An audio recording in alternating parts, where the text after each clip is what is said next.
जिला चंबा के 2 दिवसीय दौरे पर आए मुख्यमंत्री जयराम ठाकुर आज दूसरे दिन डलहौजी विधानसभा के अंतर्गत आने वाले बनीखेत में पहुंचे, जहां पर मुख्यमंत्री का कार्यकर्ताओं ने बड़ी ही गर्मजोशी के साथ स्वागत किया। इसके बाद मुख्यमंत्री जयराम ठाकुर पद्दर पहुंचे, जहां पर उन्होंने भाजपा के पदाधिकारियों पर कार्यकर्ताओं के साथ मंडल मिलन की बैठक की। बैठक में पार्टी से जुड़े कार्य को लेकर विस्तृत चर्चा की तथा आगामी चुनावों को लेकर भी रणनीति बनाई। इसके बाद मुख्यमंत्री ने पत्रकारों से बातचीत करते हुए कहा कि केंद्र की मोदी सरकार युवाओं को देश की सेना एवं युवाओं के उत्थान हेतु ऐतिहासिक निर्णय ले रही है, क्योंकि कोरोना महामारी के कारण गत 2 वर्षों में सेना में भर्ती प्रक्रिया प्रभावित हुई थी। इसके मद्देनजर प्रधानमंत्री ने अग्निपथ योजना की शुरुआत की। प्रधानमंत्री ने अब अग्निपथ योजना के अंतर्गत युवाओं को राहत देने हेतु पहले वर्ष आयु सीमा में 2 वर्ष की रियायत देकर उसे 21 साल से 23 साल करने का सराहनीय फैसला किया है। इस निर्णय से जहां देश के युवा लाभान्वित होंगे, तो वहीं अग्निपथ योजना के माध्यम से देश सेवा व अपने उज्जवल भविष्य की दिशा में भी आगे बढ़ेंगे। लेकिन विपक्ष ओछी राजनीति कर रहा है और युवाओं को भ्रमित करने का काम कर रहा है।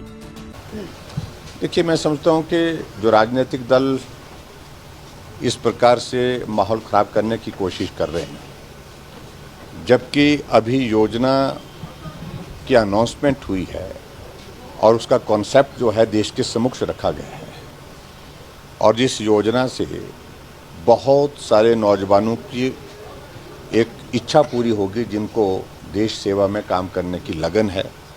देशभक्ति के भाव के साथ नौजवानों को जोड़ना इस योजना का एक प्रमुख बिंदु है। और यही नहीं, उसके साथ साथ में रोज़गार की भी बहुत बड़ी संभावना इसमें नौजवानों को उपलब्ध होंगी। 4 साल के बाद फिर से 25% से जो लोग आगे बढ़ कर के आर्मी में ही सेवा करना चाहते हैं, काम करना चाहते हैं, उसके लिए वो भी एक ऑप्शन है। लेकिन दूसरी ऑप्शन उसमें साथ में ये भी जोड़ी है कि भाई जब वापिस आएंगे ग्रेजुटी उनको मिलेगी और बहुत सारे बेनिफिट्स भी साथ में मिलेंगे, और रोजगार की संभावनाएं बाकी अलग अलग डिपार्टमेंट में वो उपलब्ध होंगी।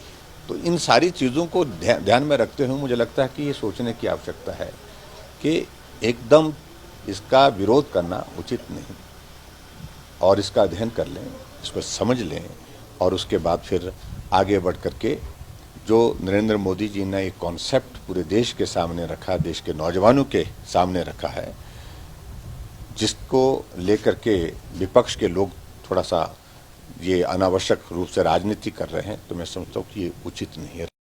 डलहौजी से राजेश्वर बहल की रिपोर्ट। आपके विधायक ने पिछले 4 साल में क्या कुछ किया, क्या मुकम्मल हुआ और किसे किया दरकिनार, जनता से कितना रहा सरोकार और क्या रही विकास की रफ्तार। लाइव टाइम्स टीवी दिखा रहा है हर एक विधायक का रिपोर्ट कार्ड। खास वीडियो सीरीज में देखिए आपके विधानसभा इलाके में विकास के दावे और उन पर विपक्षियों का पलटवार, साथ ही इलाके के निष्पक्ष लोगों की निष्पक्ष राय भी हर हफ्ते केवल लाइव टाइम्स टीवी पर। आप भी अपने विधायक के कार्यकाल पर टिप्पणी करना चाहे तो हमें भेजें अपना वीडियो 82 198 00003 या 82 198 00004।